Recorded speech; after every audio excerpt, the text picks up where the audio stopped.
Assalamualaikum warahmatullahi wabarakatuh.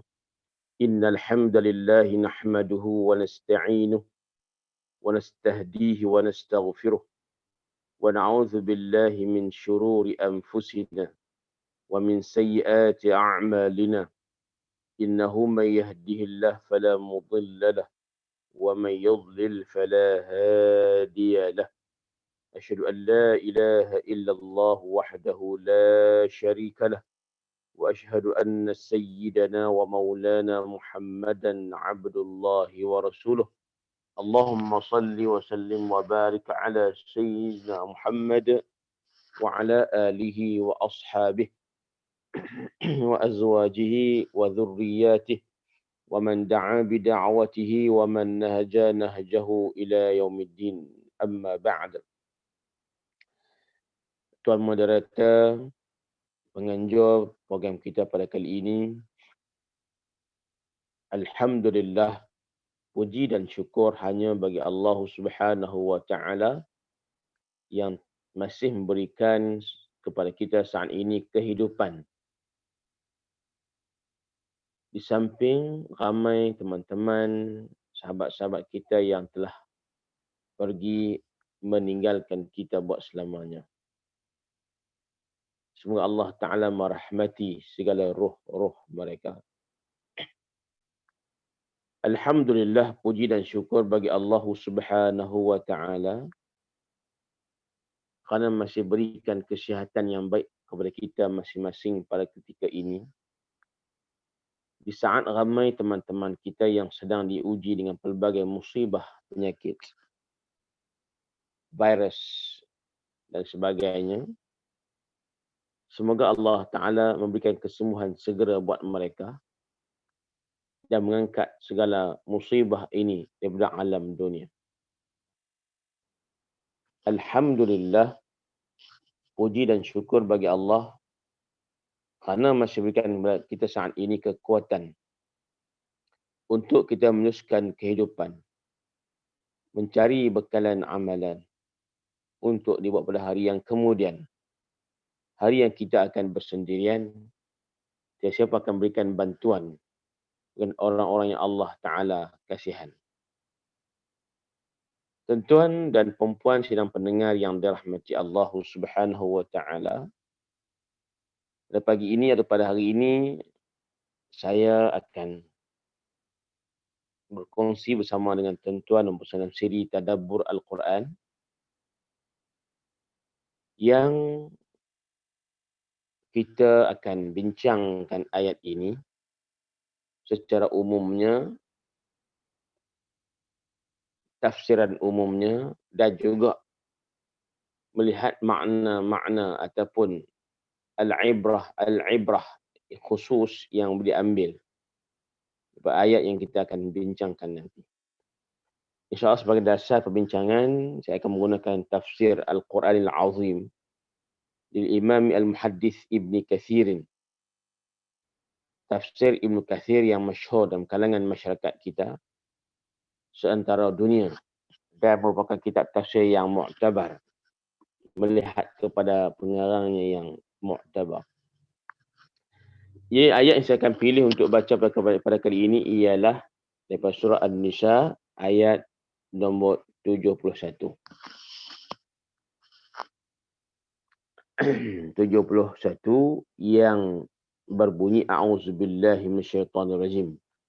Siapa-siapa yang ada Al-Quran atau tafsir Ibn Kathir atau apa juga tafsir yang lain, boleh buka surah An-Nisa ayat 71. A'udzubillahi minasyaitonirrajim.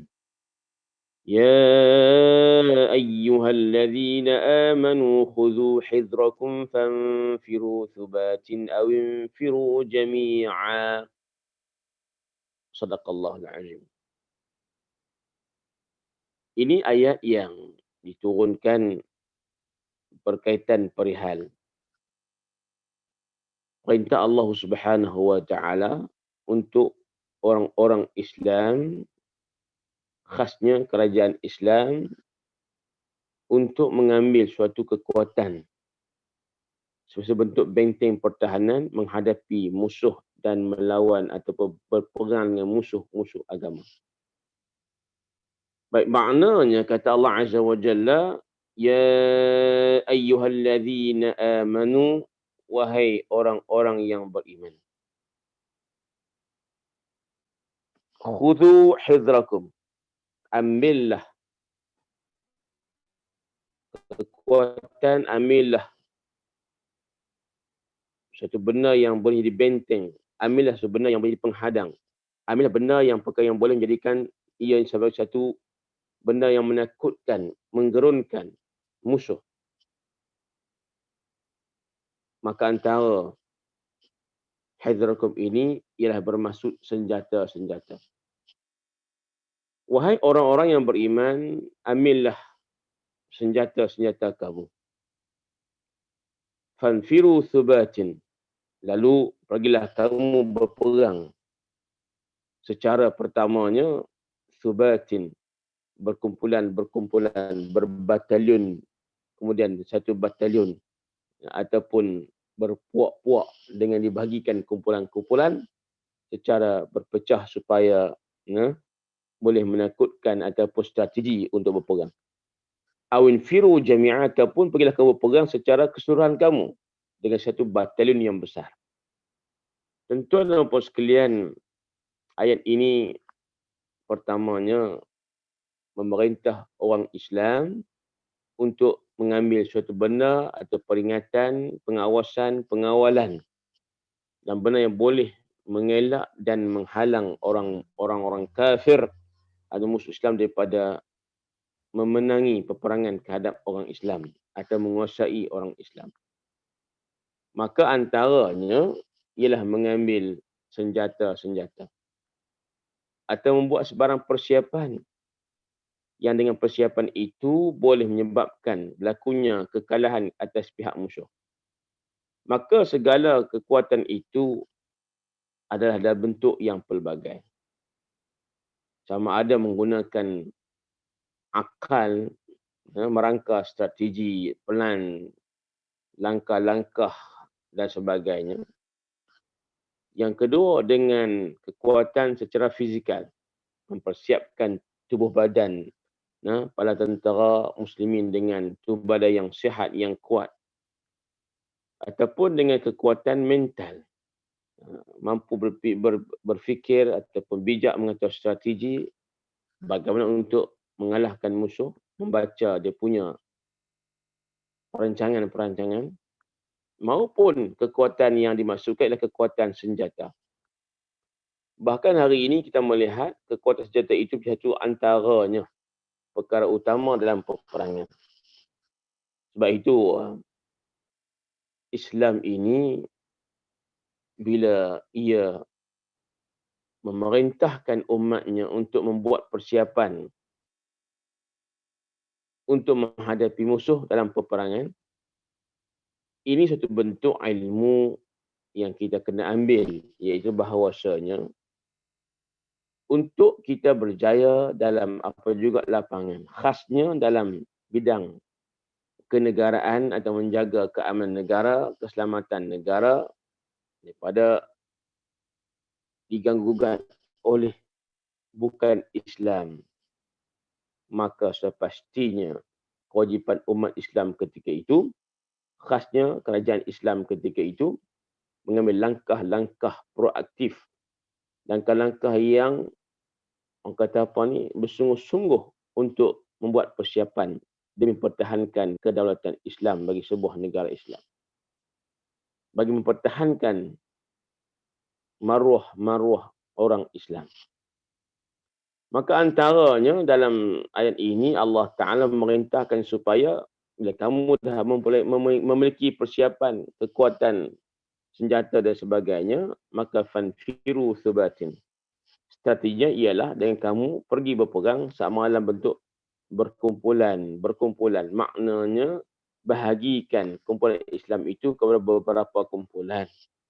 Atau dengan bahasa moden hari ini disebut sebagai batalion, camp dan sebagainya. Ini strategi. Ataupun boleh juga infiru jami'ah. Pergilah kamu berperang tersebut dengan kelengkapan senjata tadi secara kullukum, secara keseluruhan kamu, satu batalion yang besar. Tuan-tuan dan puan yang dimuliakan Allah Subhanahu wa taala sekalian. Ayat ini Al-Imam Al-Hafiz Ibn Kathir mengatakan bahawa secara umumnya Allah Subhanahu wa taala memerintahkan hamba-hambanya yang beriman untuk mengambil segala peringatan ataupun perkara yang boleh menghalang musuh atau mengelak daripada terkena musuh, mengelak daripada terkena ataupun mengelak daripada perkara yang boleh diambil kesempatan oleh musuh. Maka sudah pasti ianya bermaksud mengambil atau mempersiapkan senjata. Wal udad wa takthil adadi bin nafir fi sabilih, dan menyediakan bala tentera yang ramai, angka yang besar untuk tujuan menakutkan musuh. Ini antara ayat-ayat yang berkaitan dengan perintah Allah Subhanahu wa taala dalam ayat yang sebelumnya, yang berkaitan dengan bagaimana Allah Subhanahu wa taala memerintahkan supaya tentera muslimin untuk menyiapkan kumpulan senjata tadi untuk supaya mereka membantu orang-orang yang sedang ditimpa dengan pelbagai ujian dan musibah, dugaan dan cabaran di kota Mekah Al-Mukarramah. Tentu yang dimuliakan Allah Subhanahu wa taala sekalian. Jadi secara umumnya atau secara khususnya ayat ini turun untuk tujuan memerintahkan orang Islam, tentera muslimin membantu sahabat-sahabat ataupun orang-orang mustad'afin yang sedang berada di kota Mekah ketika itu. Namun pada pagi ini atau pada kali ini saya sukalah untuk saya mengambil makna umum yang terdapat dalam ayat ini yang bukan khusus hanya untuk dalam peperangan yang dimaksudkan tersebut. Namun para ulama kita menjadikan ayat ini juga sebagai bentuk ayat asas kepada perintah Allah Subhanahu wa taala mengambil segala macam bentuk peringatan, pengawalan, persiapan untuk menolak sebarang musibah, bahaya dan sebagainya. Untuk mencegah sebarang bentuk kemudaratan dan sebagainya. Sama ada yang telah berlaku, yang sedang berlaku ataupun yang dijangka akan berlaku. Sebab itu firman Allah Ta'ala yang berbunyi khudhu hidrakum. Ambillah kamu segala persiapan kamu untuk kamu mencegah, mengelak, menghalang daripada suatu musibah di kalangan musuh tadi telah diambil sebagai dasar oleh Al-Majma' Al-Fiqh Al-Islami. Bahkan ulama seluruh dunia termasuk ahli fatwa atau fatwa-fatwa negara kita Malaysia saat ini dasar kepada ayat untuk mengambil sebarang bentuk SOP yang tujuannya untuk mencegah dan mengelak daripada terkenanya pandemik COVID-19. Bila saya sebutkan perkara ini, ada orang tertanya-tanya, bagaimana menjadikan ayat peperangan ayat itu yang ditujukan untuk peperangan dan kalangan sahabat Nabi tiba-tiba dijadikan ayat itu sebagai dasar kepada mengambil sebentuk SOP untuk mencegah dan mengelak dan merawat pandemik COVID-19 ini. Apa kaitannya? Bolehkah demikian? Bolehkah menafsir dengan demikian rupa? Ada kaedah yang menyebut al-ibratu bi'umumil lafzi la bi khususis sabab. Pengejaran yang kita kena ambil iktibar daripada setiap ayat dan nas Quran ataupun hadis adalah secara umum makna yang dimaksudkan oleh ayat tersebut ataupun nas tersebut. Bukan hanya semata-mata melihat kepada khusus sebab turunnya ayat ataupun nas tersebut. Saya ulang, kaedahnya ialah al-ibratu bi'umumil lafzi la bi khususis sabab. Yang kita kan untuk mengambil pengajaran dan mengambil kepahaman, mengambil iktibar ialah dengan kita melihat kepada umum lafaz yang diturunkan tersebut, bukan hanya melihat kepada sebab-sebab khusus ayat tersebut diturunkan. Faham mudahnya ayat ini secara khususnya turun untuk merintahkan tentera muslimin ketika itu untuk menyelamatkan orang di Mekah. Kata Ibn Kathir, akan tetapi secara umumnya ayat itu boleh maksud untuk mengambil sebarang bentuk kekuatan, sebarang bentuk pencegahan, sebarang bentuk kekuatan untuk mencegah, mengelak dan merawat sebarang bentuk musibah yang lain. Bukan hanya kerana serangan musuh, tapi serangan-serangan yang lain atau musibah-musibah yang lain. Sebab itu, saya nak mengajak semua yang ada, yang mendengar perbicaraan kita pada kali ini, untuk kita melihat banyak hukum hakam dalam Islam, khasnya hukum syarak, yang menjadikan hadrakum itu terpakai untuk semua masalah, semua isu yang dibincangkan. Sama ada dalam bab al-ibadat, atau dalam bab al-muamalat, dalam bab al-munakahat, dan dalam bab jenayah syariah. Kita melihat setiap aspek hukum itu terdapat padanya maksud hidrakum. Khudhu hidrakum. Tuan-tuan yang dirahmati Allah Subhanahu wa taala sekalian, bagaimana kita nak memahami perkara ini, maka kita perlu perjelaskan satu-satu. Sebelum kita pergi kepada tajuk yang mungkin kita nak sampaikan pada kali ini. Pertamanya, bila kita melihat kepada kewajipan ibadah, saya pasti kenapa wajib itu di luar kotak pemikiran manusia. Manusia tak akan mampu berfikir kenapa wajib beribadah. Contoh seperti salat fardu 5 waktu. Seperti kewajipan puasa Ramadan. Seperti kewajipan keluarkan zakat. Seperti kewajipan tunaikan haji. Maka kenapa wajib? Ini di luar kemampuan akal manusia berfikir. Kerana perkara ibadat adalah perkara yang hanya dapat diketahui hukumnya dengan perintah Allah Ta'ala semata-mata. Al-ubudiyah, kehambaan. Al-ibadah, peribadatan ini satu benda yang tak mampu difikir oleh manusia. Perlu untuk salat, perlu untuk zakat, puasa. Melainkan Allah yang perintah yang demikian, kita wajib akor, wajib patuh, taat atas perintah itu. Jadi ibadat ini benda yang di luar kemampuan akal berfikir kenapa perlu dilakukan. Ia semata-mata pengabdian manusia kepada perintah Allah Subhanahu wa taala. Ya. Namun melihat kepada aspek ibadat ini, kita juga melihat bagaimana para ulama as-salaf salih dengan kepakaran ilmu yang ada pada mereka, kekuatan ilmu mereka, ilmu-ilmu alat yang ada pada mereka, menjadi mujtahidin mutlak atau mujtahid mazhab atau mujtahid fatwa mengeluarkan hukum-hukum berkaitan ibadat ini.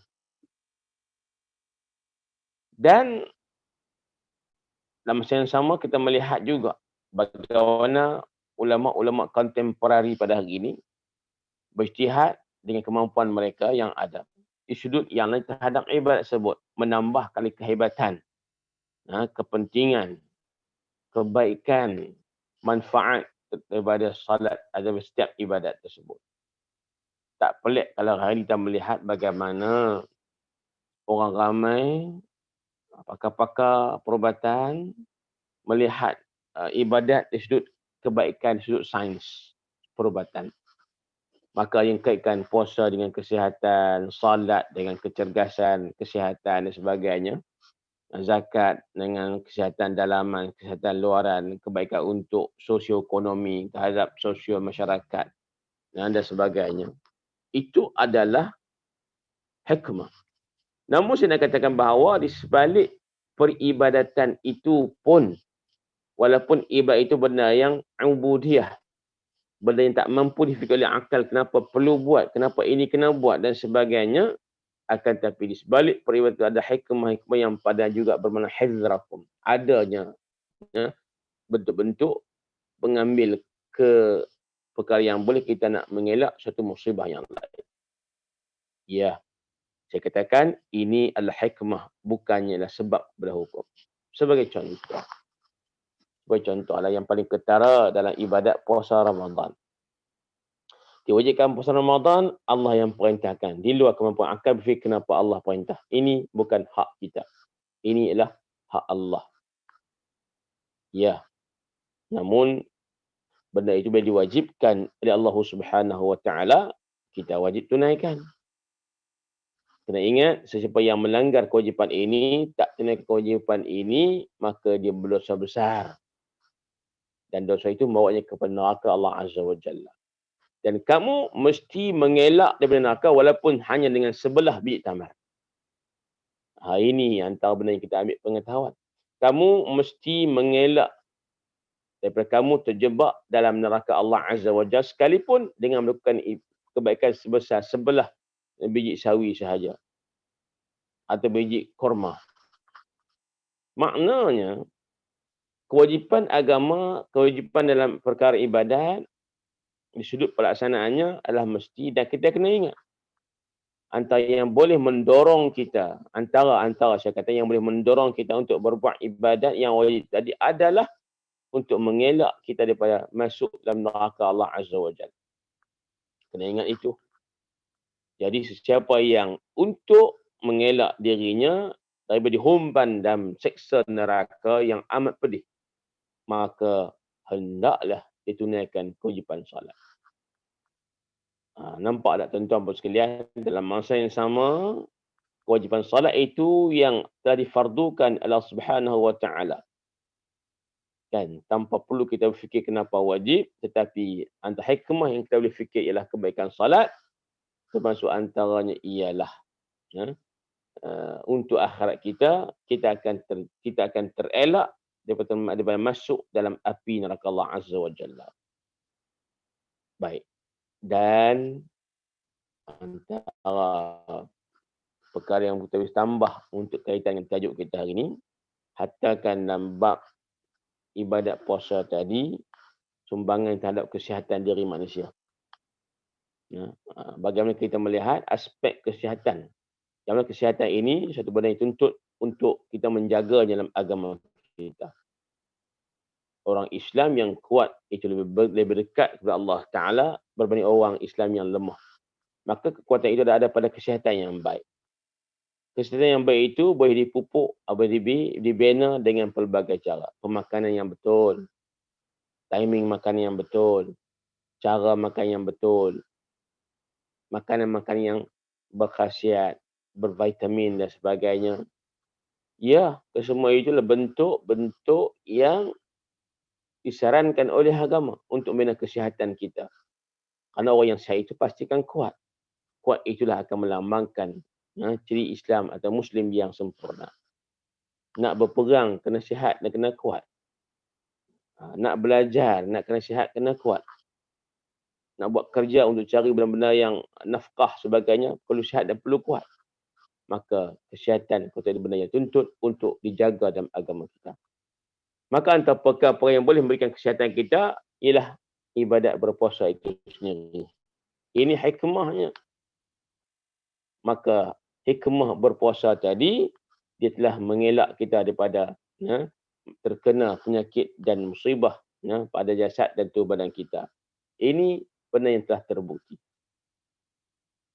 Tentu ada yang dirahmati Allah Subhanahu Wa Taala sekalian. Saya sebut sebagai hikmah, bimbang juga takut ada orang pertikai.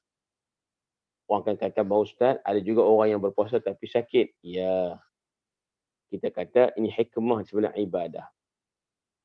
Apa yang pasti saya maksudkan dengan huraian saya ini adalah dalam ibadat puasa itu pun ada maksud hizrakum, mengambil perkara yang boleh mencegah kamu terkena penyakit dan sebagainya.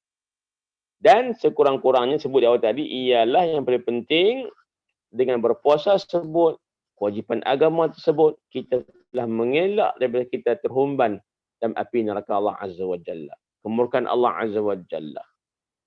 Yang kita sedia maklum bagaimana seksa neraka itu amat pedih sekali. Berganda-ganda seksaannya berbanding seksaan di alam dunia. Itu sebagai contoh.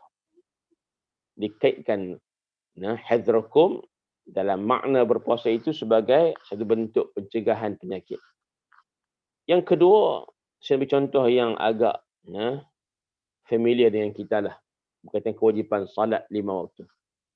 Kenapa wajib salat di luar kemampuan akal manusia? Allah mewajibkan untuk menguji kita. Awak mampu salat ataupun tak. Itu adalah hak Allah Ta'ala. Dan di sebalik perantas ini ada ulama kontemporari, ulama sains kesihatan, melihat bagaimana aspek salat itu sendiri.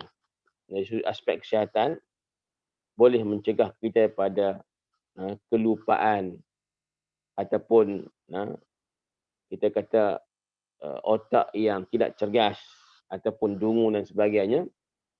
Ialah apabila kita salat, khasnya ketika kita lakukan rukun sujud, yang mana sujud ini tentu sedia maklum, kepala kita di bawah rapat dengan lantai tempat sujud kita dan punggung kita sedikit naik ke atas. Maka ketika sujud itu, semua darah akan turun ke saraf otak kita. Dan ini antara yang dikatakan oleh para pakar kesihatan, salat telah menyumbang untuk kita lebih cerdik dan lebih bijak, akal lebih cerdas, ingatan lebih kuat, pemikiran lebih pantas. Kerana apa? Kerana disegarkan dengan aliran darah yang turun ke saraf otak. Maka akan mencegah kita daripada apa? Pertamanya, kelupaan. Mencegah kita daripada apa? Daripada orang kata apa ni? Penyakit mental dan sebagainya. Maka ini hikmah yang di sebalik salat itu sendiri telah mencegah beberapa sakit mental ataupun masalah mental dan sebagainya. Tuan-tuan sekalian, saya nak katakan ini kalau kita nak menafsir secara yang lebih luas, Allah Rabbi tak tercapai oleh akal fikiran kita. Tapi saya nak katakan bahawa ayat 71 surah An-Nisa itu yang Allah sebut khudhu hidrakum.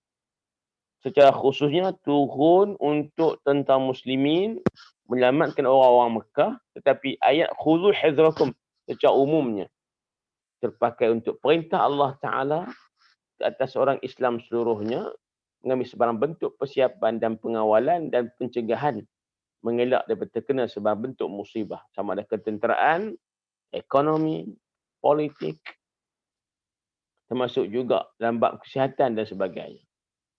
Dengan arti kata yang lain, khudhu hidrakum ini terpakai untuk kita hifzu ad-daruriyatil khams, untuk menjaga perkara lima daruriyat yang asas yang perlu kita kena jaga. Untuk jaga agama kita, jaga nyawa kita, jaga akal kita, jaga harta kita, dan jaga maruah kita. Ya. Sebab saya katakan di awal tadi, dalam fiqh Islam ini, hukum hakamnya adalah berpaksi kepada antaranya untuk khudhu hidrakum. Ada. Untuk mengelak pencegahan daripada berlakunya jenayah, ataupun untuk memberikan kebaikan ataupun jabran kepada pesalah agar ia tidak lagi diseksa dalam neraka. Maka dikenakan hukuman di dunia ini. Sidang pendengar yang dirahmati Allah Subhanahu wa Ta'ala sekalian. Contoh yang lain dalam bab muamalat. Sistem pengurusan harta dalam Islam. Sama ada sistem keuangan ataupun transaksi dan sebagainya, termasuk dalam bisnes, perniagaan, padanya ada makna hidrakum. Cukup banyak. Sebab itu antara yang kita paling setuju, setiap kontrak yang berlaku ada akad. Ya, kontrak. Akad. Yang biasanya akad ini meliputi ijab dan kabul. Ya, ada unsur penawaran dan ada unsur penerimaan. Bila kita melihat berakad ini, tujuannya untuk apa? Ya, segi fiqahnya kata akad itu, fiqah Syafi'i dasarnya mengatakan sebagai rukun. Rukun, walaupun kita akan bincang panjang lah, mesti disebut ataupun ditulis ataupun macam mana. Itu bahasa yang agak panjang. Tapi setiap akan melihat perkara itu. Namun, dasarnya ialah untuk kita ni membuat kontrak itu dengan adanya akad. Kenapa? Mencegah, mengelak daripada sebarang bentuk mudarat di belakang hari. Sebab itulah dalam bab jual beli, dalam bab sewa menyewa, dalam bab mengupah orang membuat projek kita, panggil al-istisna' sebagai contoh, ataupun membuat order, beri bangsa order, disebut sebagai as-salam sebagai contoh yang lain, memerlukan kepada kontrak khusus supaya tidak berlakunya unsur mudarat pada harta kita di hadapan. Iyalah, setakat kita beri duit kita kepada pihak kedua tanpa sebut apa-apa, kan, nanti bimbang 10 tahun ataupun setahun kemudian kita akan tuntut balik harta tersebut. So, pasti dia akan tertanya kenapa minta semula. Beri dulu sebab apa, atas nama apa, akan berlakunya pertikaian, perbalahan. Akhirnya berlakulah kemusnahan mudarat pada harta benda manusia. Di sini nak katakan bahawa akad, kontrak dan setiap sistem muamalah itu satu bentuk hizrakum. Sebab ia memberikan satu makna, kekuatan untuk kita berakad, bersetuju, reda dengan apa yang kita lakukan antara dua pihak dan tiga pihak, tapi sebenarnya antara makna juga adalah akad itu adalah hizrakum. Mengelak kamu pada berlakunya pertelagahan, pencanggahan, akhirnya mudarat pada harta kamu di kemudian hari. Muslimin muslimat yang Allah Subhanahu wa taala sekalian. Sebab itulah hatta dalam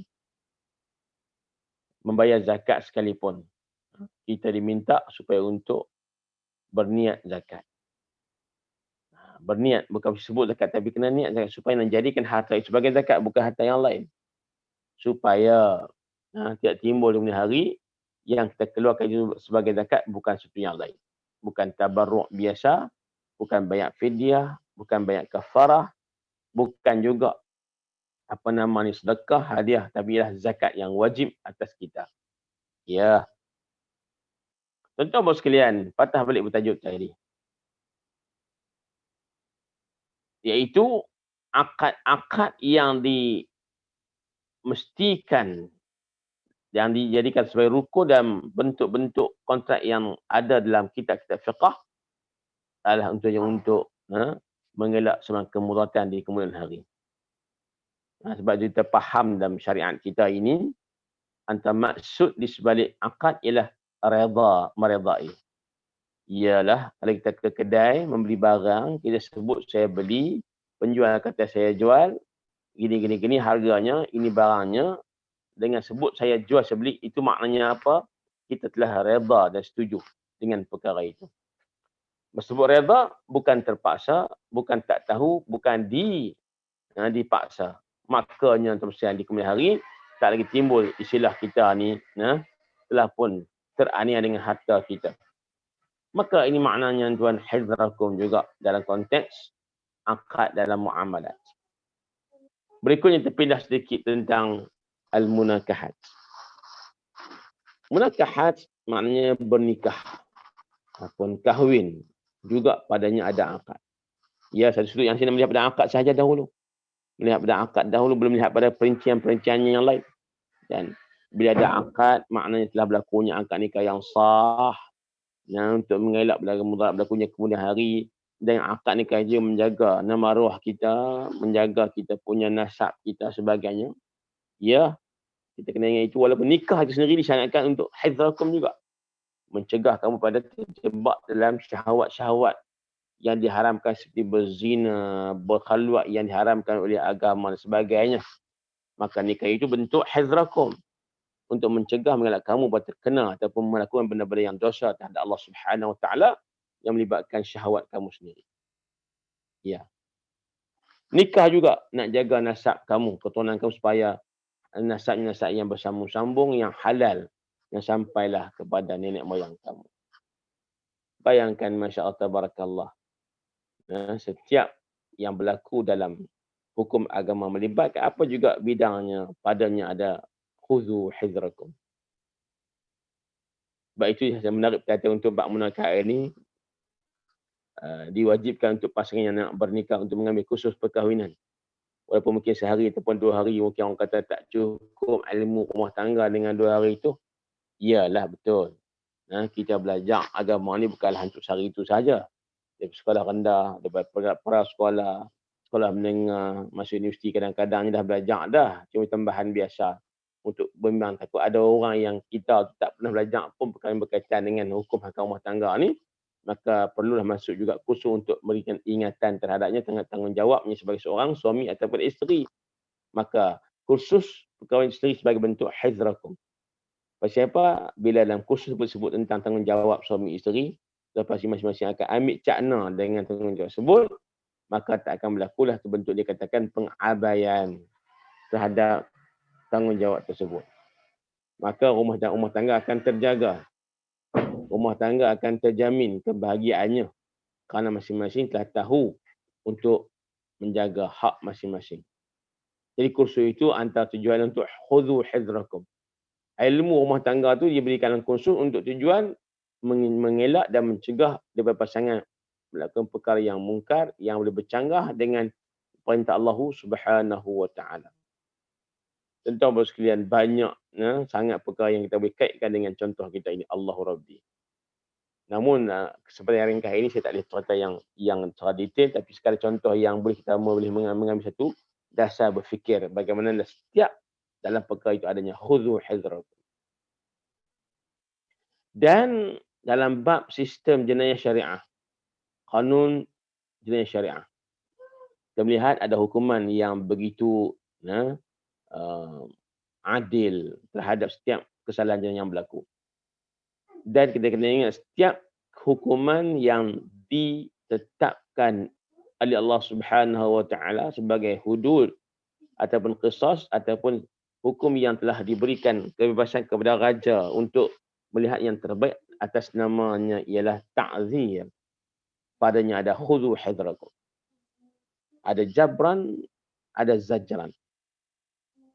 Orang yang bersalah dalam kes mencuri sebagai contoh, hukumannya Islam dipotong tangan jika sabit kesalahan. Dan hukuman potong tangan ini kalau kita melihat secara fizikal nampak macam terpotong tangan kawan tersebut. Tapi kita wajib melihat hukum tersebut sebagai satu bentuk hukuman daripada Allah Ta'ala yang pasti ada kebaikan yang banyak. Ya, nampak mudarat pada tangan kawan tersebut. Tapi itu kecil berbanding dengan maslahat yang akan diperoleh balik hukuman tadi. Apa dia? Kena ingat. Orang yang melakukan jenayah syariah, termasuk kes curi tadi, bila dipotong tangannya, makanya dengan hukuman tersebut, dia telah mengelak daripada dihukum atas kesalahan yang sama dalam neraka Allah Azza wa Jalla. Jika ditanya kepada kita, seksa neraka dengan seksa dunia, maknanya seksa neraka kesalahan mencuri dan hukuman potong tangan di dunia untuk pencuri, mana lebih berat? Potong tangan kah ataupun seksa mencuri dalam neraka kah? Jawapannya adalah seksa neraka itu berganda-ganda, maha pedih. Maka secara tak langsung faham kita, inilah jabran, memberikan sedikit, orang kata memberikan kafah, menampung atau memberikan kebebasan orang yang bersalah dapat terkena seksa yang berat dalam neraka. Nampak tuan-tuan sekalian? Masya Allah, tabarakallah. Ini yang benar-benar yang kita kena tahu dan yakin tentang kehebatan ilmu Allah Azza wa Jalla dan pengsyariatannya. Ya, ada orang dulu dia macam kesian kat pencuri ni jika dia potong tangan. Nanti dia potong tangan, dia nak kerja apa? Tangan sudah tiada. Dan maka dicadangkan supaya kalau boleh orang yang mencuri dia kata, kita beri dia kerja ikut minat dia. Nak tahu minat dia apa dia, tengok dia curi tu apa. Kalau dia curi tu sekian-sekian, maknanya berminat perkara tersebut, maka kita berilah kerja dalam bidang tersebut. Maka ini satu kata-kata yang sedikit melawak lah. Kerana apa? Pertama, menolak hukum Allah Ta'ala. Kita tak dapat laksanakan itu cerita, tapi kita nak kena laksanakan bila kita ada kuasa. Namun secara ilmunya, secara syariahnya kita mengatakan bahawa wajib melaksanakan hukuman potong tangan ke atas yang mencuri yang telah mencukupi syarat dan rukun-rukunnya. Baik, jadi tak apa, itu hukum. Tapi yang saya maksudkan, kita tengok betul-betul hukuman potong tangan itu pun padanya jabran, menampung kesalahan pesalah, dengan maksudnya bila dikenakan hukuman di dunia, di akhirat sudah tidak ada lagi hukuman yang berkaitan. Selamat kata orang. Kan, memanglah potong tangan sakit, hilang tangan, tapi kena ingat hukuman potong tangan, hukuman mencuri di akhirat lebih dahsyat, maha dahsyat. Maka hukuman tadi, hukuman dunia tersebut telah mengelak daripada terkena hukuman di akhirat. Itu yang pertama. Khudhu hidrakum juga. Dan yang keduanya ialah bagaimana hukuman potong tangan tadi telah menyelamatkan harta-harta orang lain. Ya, kenapa? Tuan-tuan sekalian, kalau kita ni, ya, yang kita ni sebagai manusia yang Allah bekalkan bagi kita tangan sepasang kiri dan kanan, yang kita amat tahu dan yakin sangat-sangat tangan amat berguna dalam kehidupan kita. Tuan bayangkan apa kerja yang tuan tak guna tangan. Tuan nak beribadat, tanganlah yang menyempurnakannya. Tuan nak bermuamalah, tanganlah yang menyempurnakannya. Tuan nak munakahat, tanganlah yang menyempurnakannya. Termasuk dalam kanun jenis syariah. Tangan berfungsi dengan begitu besar terhadap sistem kehakiman ini. Maknanya kepentingan terhadap untuk kita tak dapat kita nafikan. Orang yang di tangan dia akan rasa selesa, bergerak, bertindak, aktiviti dan sebagainya. Sebab itu kita kotakit tangan patah gantung di badan kita, Allah. Banyak benda kita tak boleh buat.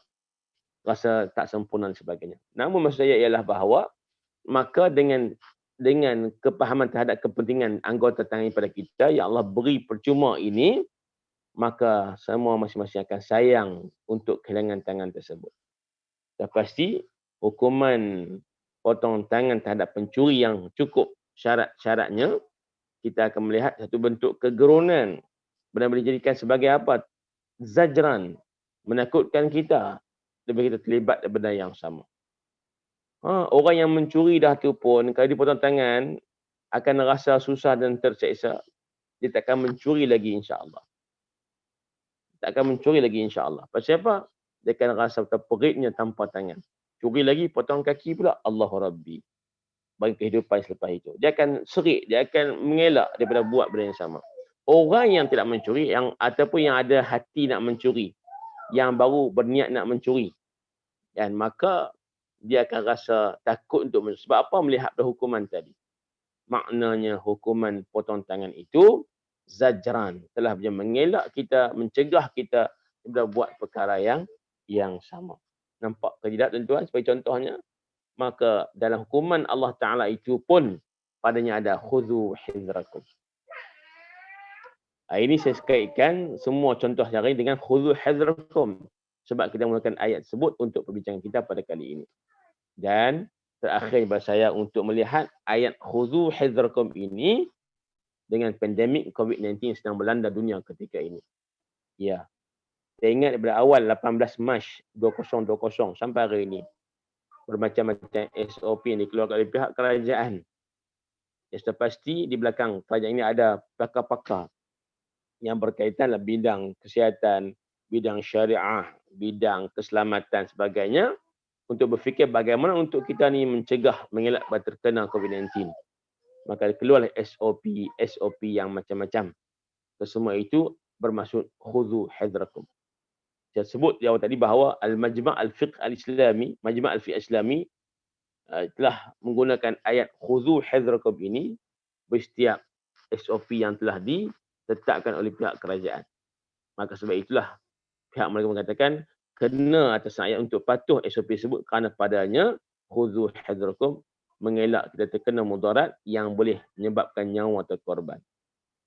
Kita nafikan paling hampir 4 juta dah. 4 juta orang yang dah meninggal di seluruh dunia disebabkan COVID-19. Di Malaysia kita pun dah, Masya Allah, tabarakallah, bukan sikit dah yang meninggal dunia. Maka kita mohon kepada Allah Ta'ala supaya diangkat segera musibah ini. Tapi apa yang saya nak maksudkan dengan bahawasanya SOP tersebut juga bertepatan dengan syarak. Kadang-kadang kawan-kawan kita ni dia semangat tu lebih, alhamdulillah, bagus. Semangat terhadap agama itu bagus. Jadi biar semangat itu itulah bertepatan dengan kepahaman yang benar terhadap agama kita. Ada orang bila disebut tentang SOP, dia macam agak, orang kata apa ni, dia bagi talah, dia agak jadi macam fobia SOP. Soalan baginya SOP dia bercanggah dengan agama. Salat jarak 1 meter, Nabi suruh rapatkan. Kita bila salat jarak 1 meter dia macam bercanggah dengan Nabi. Dan semain tutup muka, Nabi suruh buka muka ketika salat. Dia kata tutup muka itu bercanggah dengan Nabi. Soalannya SOP itu melanggar agama. Soalannya SOP itu adalah bercanggah dengan perintah agama. Allahu Rabbi. Tuan-tuan sekalian, hukum tidak hanya atas satu hukum secara permanen tetap, statik, tapi dia berubahkan. Kita pun tahu, hatta amalan yang wajib pun dia boleh berubah hukumnya kepada macam-macam hukum. Ya, tuan-tuan belajar ilmu usul fiqh, al-ahkam at-taklifiyah. Hukum taklifi yang 5, wajib, sunan, haram, harus, makruh dan haram itu, dia boleh berubah hukumnya kepada jadi wajib atau sebaliknya. Yang wajib kadang-kadang jadi haram. Yang wajib kadang-kadang makruh. Yang wajib kadang-kadang jadi harus. Kena ingat, tuan-tuan sekalian. Maka jangan kita hanya melihat hukum itu dia tidak orang kata murunah, hanya kekal satu saja, tak berubah, itu tidak faham kita terhadap agama kita. Kenapa kita terlalu orang kata apa ni, tutup minda fiqah kita. Kita baca, orang yang kadang-kadang orang yang menolak SOP ini ataupun khasnya vaksin sebagai contoh, kan, dia boleh belajar kita fiqah dengan jelas. Puasa Ramadan itu wajib. Ya, itu asalnya. Tapi bila orang tu bermusafir, maka hari dia berbuka. Kita faham tak ayat itu kadang-kadang? Kan? Ayat itu atau hukum itu mengajar kita untuk berfikir tentang bahawa hukum puasa yang memang ijma' ulama' kata wajib. Sebab Allah yang perintah direct. Kutiba alaikumusiyam. Tiba-tiba kita sendiri yang belajar, kita akui bahawa kadang-kadang tak wajib puasa. Saya bukan nak ambil apa, nak ambil satu pemahaman, satu pemikiran. Kita ni ada dalam minda kita, benda itu, ibarat itu walaupun wajib pada dasarnya, tapi dia boleh berubah pada harus. Bukan semestinya wajib semata-mata. Bahkan kena haram berpuasa pun ada. Kalau puasa boleh melibatkan meragutkan nyawa, menghilangkan nyawa, maka dia haram berpuasa. Sampai ke tahap itu. Itu ilmu yang kita belajar dalam fiqh. Tiba-tiba bila diuji dengan benda yang baru, pandemik ini, untuk kita mengelak mudarat terkorban nyawa dan sebagainya, tiba-tiba dikeluarkan SOP yang berkaitan, tiba-tiba ada kawan-kawan yang mengatakan bahawa SOP ini melanggar agama, bercanggah dengan agama. Allahu Rabbi. Kita lupakah bahawasanya al-ahkamu taduru ma'illatah. Setiap hukum itu akan berlegar dengan setiap sebab-sebabnya. Ya, kita faham sunnahnya semayang saf dirapatkan. Itu asalnya. Tapi apabila adanya barangkali mudarat bahaya bila dapatkan saf, jangkitan dan orang kata apa ni, jangkitan lah pandemik ini, maka hukum sunat tersebut telah berubah. Apatah lagi apabila kerajaan melihat ini benda yang patut dan wajar untuk mencegah penyakit, maka ia bertuntutan pula untuk menjarakkan saf. Jadi berubah hukum daripada sunat rapat kepada dituntut untuk tidak rapat. Dia tidak dikatakan bercanggah dengan agama. Kerana apa? Kerana ia berdasarkan sebab-sebab yang berbeza. Saya kaitkan bahawa sejelaskan baik bahawasanya berubah hukum itu satu bentuk murunah. Bentuk orang kata apa ni, kemaslahatan, ataupun bentuknya munasabah kesesuaian Islam terhadap setiap masa, tempat dan sebab. Ya, kita ingin sempitkan agama. Kita jangan hadkan agama atas kepahaman kita yang sempit. Tuan-tuan yang dirahmati Allah Subhanahu wa taala sekalian. Maka saya tegaskan sekali bahawa ayat khudhu hidrakum itu telah dijadikan sebagai dasar hukum terhadap SOP yang dilaksanakan di seluruh dunia. Kena ingat, orang kita hari ini, Masya Allah, Tabarakallah, dia suka komen. Saya pun agak-agak terkilan jugalah kadang-kadangnya, dan setiap isu dikomen secara negatif. Tak meraihkan pendapat orang lain kadang-kadangnya kan. Yang paling kurang kalau kita tak setuju secara peribadi, kita diam tu lebih baik. Kerana apa? Kerana orang ramai mengatakan berlain. Orang ramai mengatakan dia begini, kita seorang kata yang begini, maka walaupun tak setuju secara umumnya hak kita lah. Tapi secara umumnya dalam sebuah negara yang kita berbilang apa nama ni, pandangan sebagainya, kita baik untuk kita diam kerana kita adalah golongan yang minoriti. Kerana apa? Nabi bersebut alaikum bisawadil azam, wajib kamu pegang dengan majoriti orang ramai. Jadi kita berdiam, tak setuju tak apa, untuk diam kan, lebih selamat kerana mengelak daripada berlakunya fitnah-fitnah yang lain. Bila kita komen dalam media masa medsos sebagainya menyebabkan fitnah tu berlaku, perkelahian, pergaduhan, bantahan, akhirnya suasana nampak tak kondusif. Saya dah berpasti bahawa tidak ada siapa pun yang sempurna, melainkan semua yang kita kata akan dikomen oleh sesiapa juga. Kerana yang sempurna itu ialah Nabi kita Muhammad sallallahu alaihi wasallam. Ya,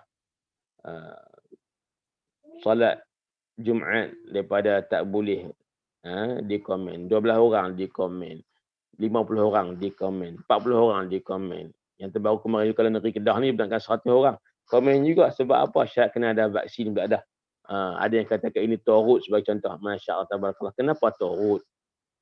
Bolehkah kita mengatakan bahawa SOP untuk supaya hadir jemaah 100 orang yang diambil vaksin yang tanpa lengkap dua vaksin, bolehkah kita kata syarat sebagai syarat yang torut, syarat yang zalim? Tak boleh. Tak boleh. Sebab tak sesuai nak mengatakan syarat untuk ambil vaksin untuk orang berjemaah 1 orang itulah sebenarnya yang torut. Tak sesuai untuk kata sebagai torut. Torut ni benda yang berat. Torut benda yang zalim, benda yang dosa besar. Kan, tuan-tuan sekalian. Masya Allah, tabarakallah. Tak apalah, saya nak katakan bahawasanya semua itulah bermaksud khudhu hidrakum. Saya pagi ini atau kali ini saya tidak langsung menyentuh ayat yang lain kerana semuanya adalah terpakai antara satu sama lain. Namun dalam surah An-Nisa ayat 7 itu padanya pemahaman pengajaran yang cukup banyak yang kita ambilkan, maka sesuailah yang dikatakan Quran sebagai al-jami', satu kitab yang walaupun dia ayatnya kadang-kadang 1, 2, 3 pendek ringkas tapi maknanya jami', jadi menyeluruh ke semua aspek kehidupan kita. Ini antara kehebatan mukjizat Al-Quran, sudut bahasa dan maknanya yang tiada siapa boleh pertikaikan. Segi balaghahnya, siapa boleh nafikan. Masya Allah, tabarakallah. Tuan-tuan sekalian, saya rasa cukup setakat untuk kali ini, insya-Allah taala. Walaupun mungkin nampak sikit selerak perbahasan saya, mungkin kerana kita juga kata apa ni dah lama tak bercakap kuliah-kuliah sebagai kerana PDPR ini, dan pun kerana juga kuliah masih tidak dibenarkan, maka agak kekok lah untuk orang kata belajar atau bercakap semula secara kuliah macam ni, bahkan bercakap seorang-seorang macam ni pula kan. Apa pun yang baik dari Allah Ta'ala, yang salah sebab kelemahan sendiri, saya minta sangat-sangat sahabat saya yang mendengar orang kata apa peringatan saya pagi ini untuk beri komen, ucap personal sebagainya kalau ada salah silap segi kepahamannya. Namun jika ia baik, maka sama kita sebarkan kepada yang lain. Semoga semua mendapat manfaat dan saya juga dapat manfaat dan tuan manfaat. Dan semoga Allah Ta'ala mengangkat dengan segera bila kita ini musibah pandemik COVID-19. Allahumma amin. Setakat itu, terima kasih kepada pihak penganjur yang telah berikan kesempatan saya berkongsi sepatah dua kata untuk pengintadabbur Al-Quran sama dengan Zulhijjah ini, bulan korban ataupun dengan bulan musim korban ini, musim haji ini. Setakat itu, wassalamualaikum warahmatullahi wabarakatuh.